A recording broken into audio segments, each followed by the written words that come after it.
guys, welcome back. Thanks for clicking. So, Muslims went to the church. Yusuf Ethis is going to tell us why Muslims decided to go to the church. And after going to the church, this happened. Let's check it out.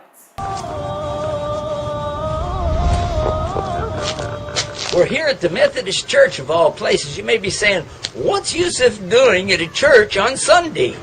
Did he get lost? Well, actually, we've got something very important that we want to do today.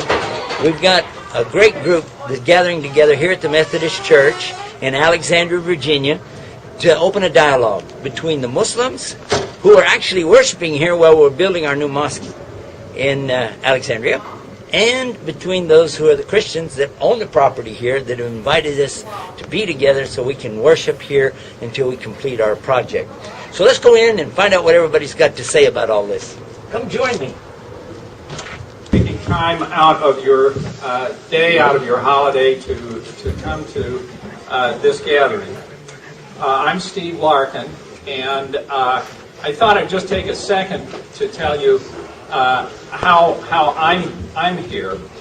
As everyone here knows, the Islamic Center has been worshiping in Wesley Hall since last fall.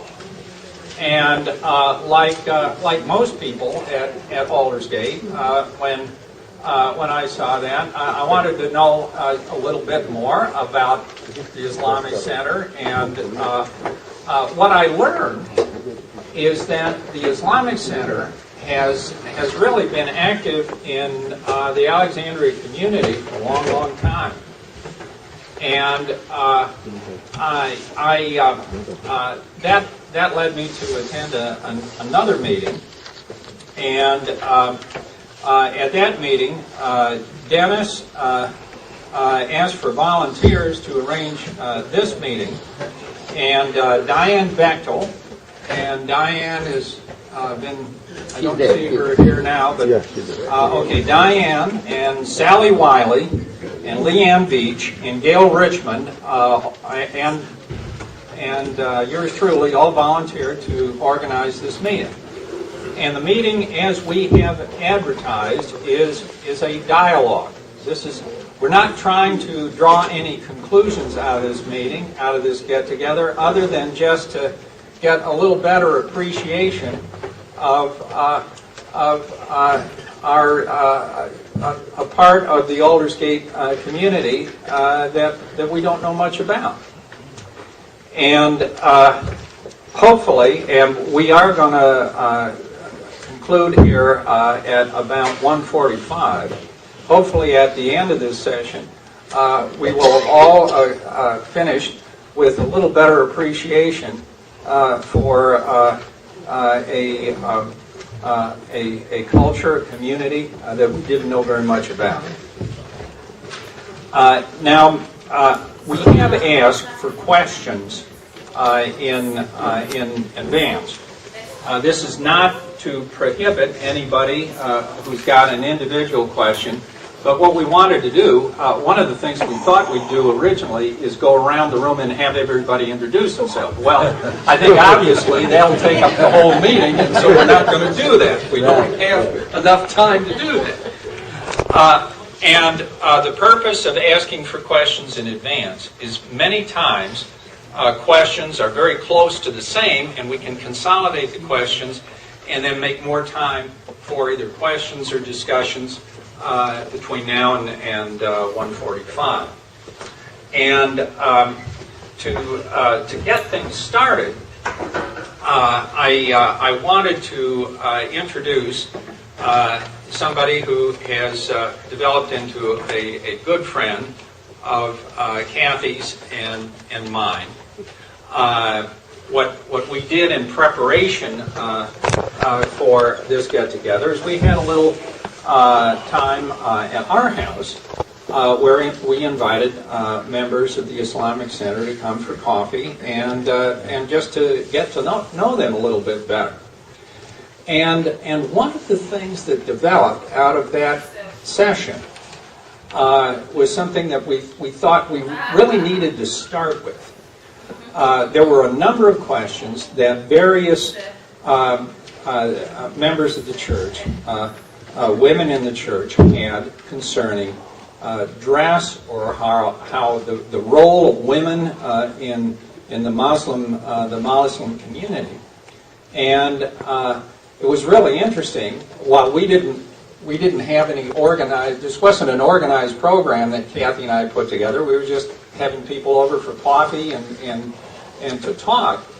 And the thing that really struck us when the women started to talk is, number one, the diversity of Muslim and Muslim women, and it's not something that you really think about at all. There's no reason why we'd think about it, but it really struck us that way.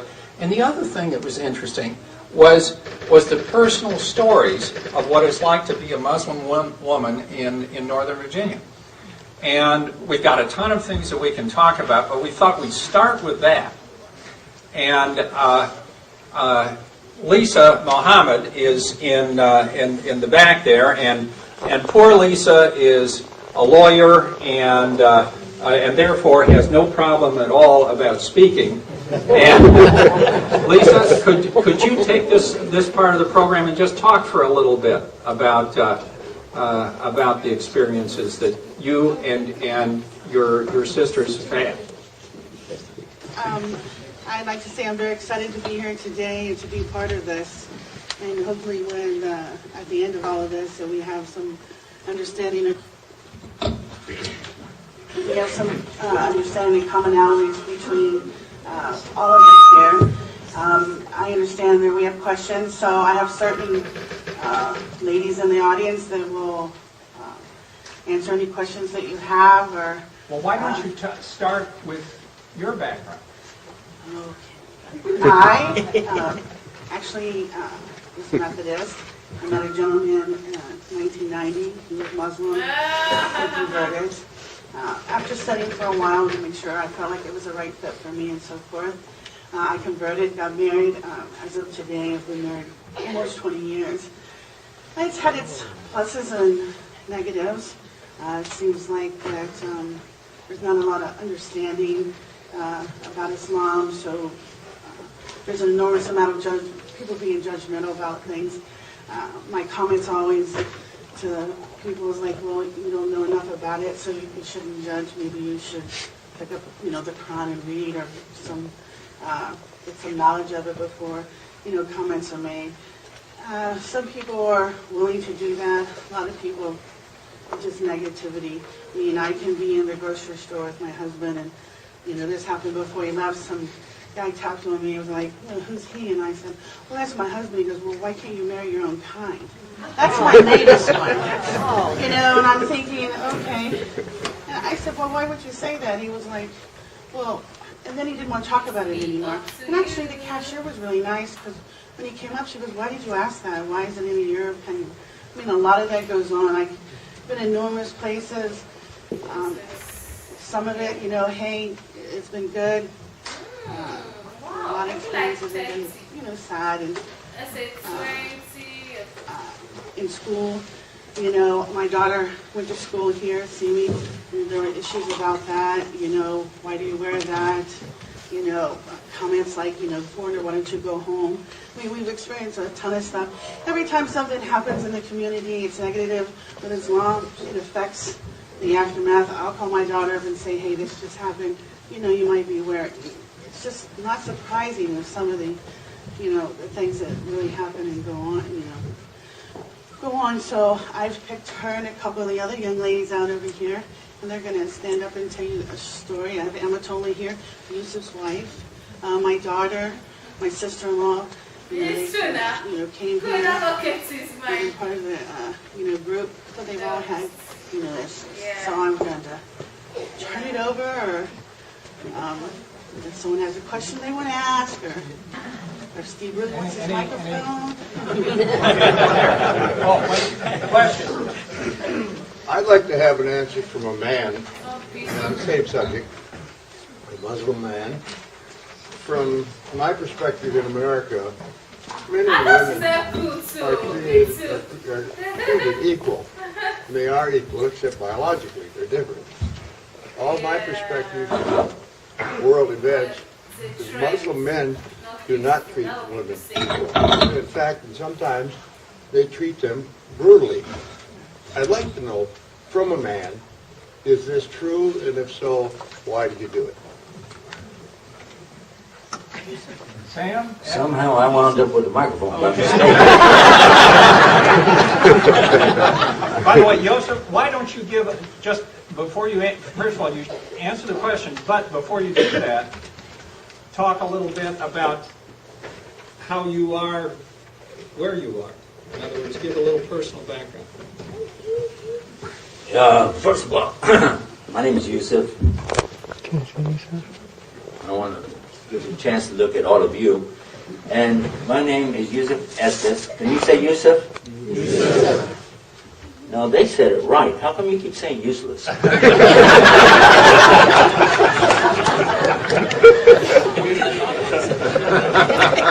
it might be a speech impediment. Could be. Anyway, we want to thank all of you for inviting us out and give us a chance to be here with you today. And it is a grand opportunity, really, for all of us, as Christians and as Muslims, to come together. And I'm really proud of your church for being open, not just open to allow us to come in and worship, but open-minded to allow us to have a chance to have a discussion like this. One of the things that I work on 24 hours a day is trying to get a true message of what Islam really is to the American people. We recently, and you probably didn't know this, but January 2nd, we officially opened our television channel for Muslims for the United States and Canada. And we've been working on that project ever since almost 20 years. And so we're so happy that we finally got it done. Because, yeah, this makes a lot of difference. The channel, obviously, is for Muslims to learn more about what they're doing and what we're about, but also non-Muslims to come on and be on the channel with us to have these kind of discussions we're having right here. I originally thought it would be great if we could televise this gathering live, but it wasn't something we could put together that fast. But if we could have, it would have been great, because I know that that's the kind of thing that America needs now more than anything else, is a better understanding. And you don't get understanding just by osmosis. It does take some dedication, as our sister reminded us, to read what the book really teaches, but also to sit together and ask questions. And the question that was just presented to us about women, it's strange the way you phrased your question, because you said, if I'm getting it right, that you had concerns about the treatment of women. You said they were equal, except biological, as far as treatment in America. But then you ask a man to talk about the treatment of the women, and I thought, wait a minute. So I got an idea of my place where I live. I'm not allowed to speak like that, so I have to turn it over to her. Here you go.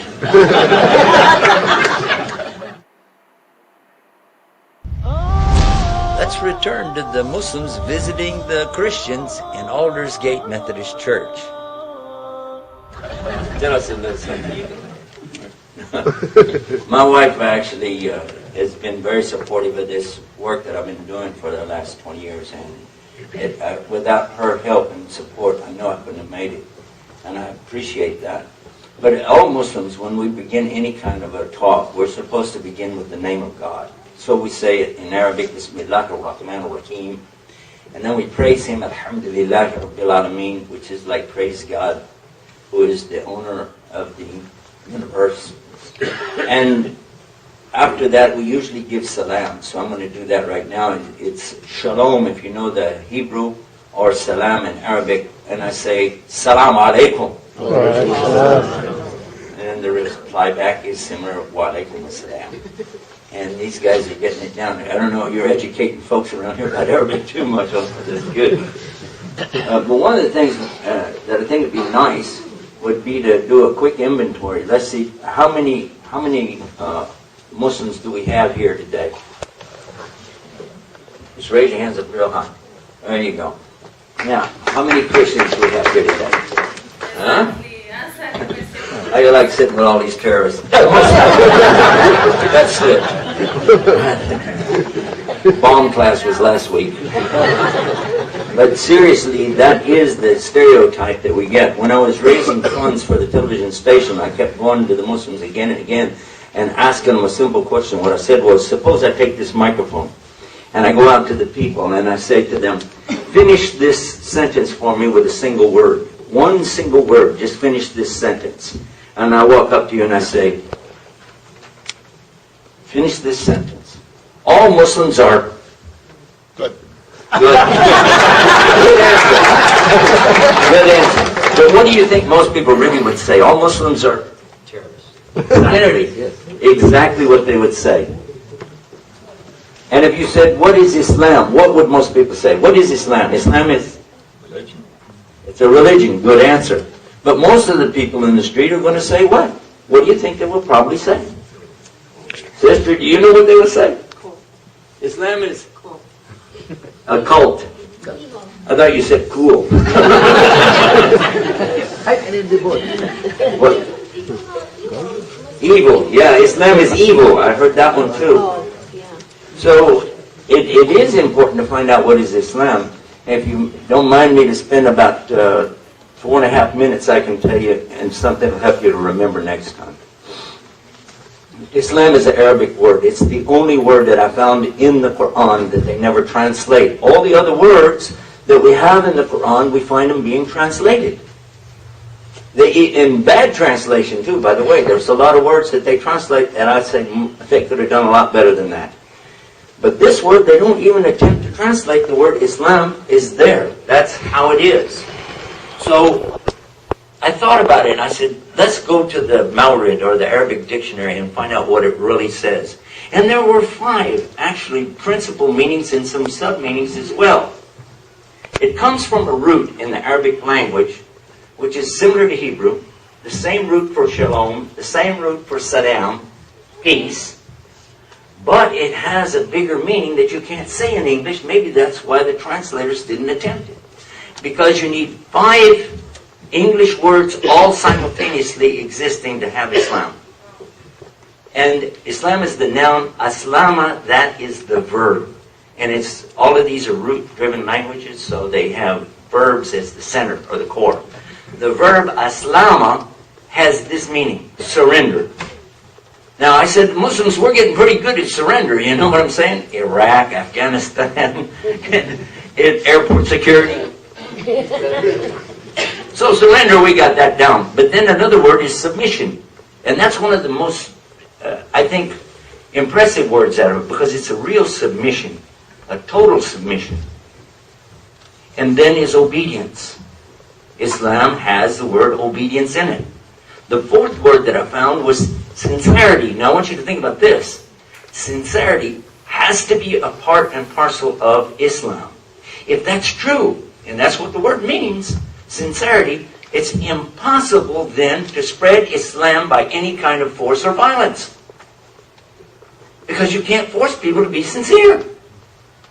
Immediately, if somebody is going to Islam out of any kind of coercion, forced submission, it's not Islam anymore. So where did this story come about? Islam spread with the sword. Where did that come from? In fact, it makes you start thinking, where did all of this idea come from? Where did we get these notions from? And without delving off into that, let's just continue. The 5th word is peace. But this is not the same kind of peace that we just greeted each other with. This kind of peace is the kind of peace that has to be in the heart while you're doing the other 4 for your Lord. To surrender, submit, obey, to be sincere, and to be in peace with whatever your Lord gives you after that. That's Islam. If you said, well, I surrendered to God, how come I'm not getting what I want? I thought that's what you understood.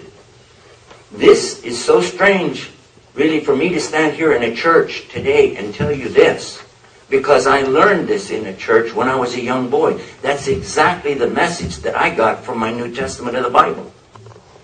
In the Lord's Prayer, which is mentioned twice in the Gospel, clearly it says, God's will be done on earth as it is in heaven.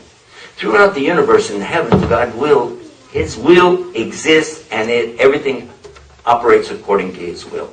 Make sense? Well, that's what we believe. It's what the Bible says, what the Quran says.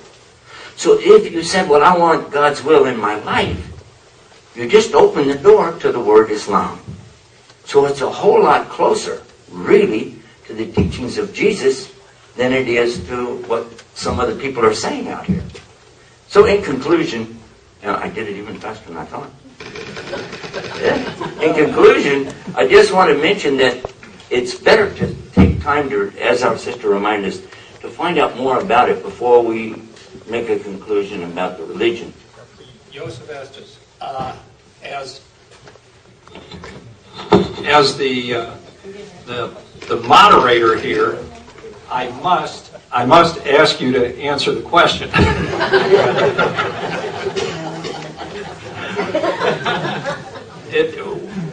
We need to have an answer to the question, and then we'll move on. He wanted it from a man. I got to do it. All right. I tried to pass it off. Let's look to what the Quran actually says. And this is a word that I had to... It is a difficult word to translate, by the way. And this is where the crux of the matter comes in. It is from a verse in the Quran itself, chapter 4, verse 34 of the Quran. And what it says, it has a lot of things in it. It's a very beautiful verse, actually, because it gives women a status they never had before. 1,430 years ago, women were treated like dogs or dirt or less than that. They had a horrible condition. There was no respect whatsoever for the women. It's the same century when the Catholic Church convened a council to determine whether or not a woman even had a soul.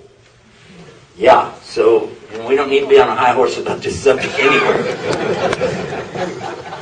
The reason is because for the Christians and Jews, it was all about the status of women based on Eve forcing Adam to partake of the tree. Well, we don't have that in Islam. It just says they both ate, period. Nobody blaming anybody else.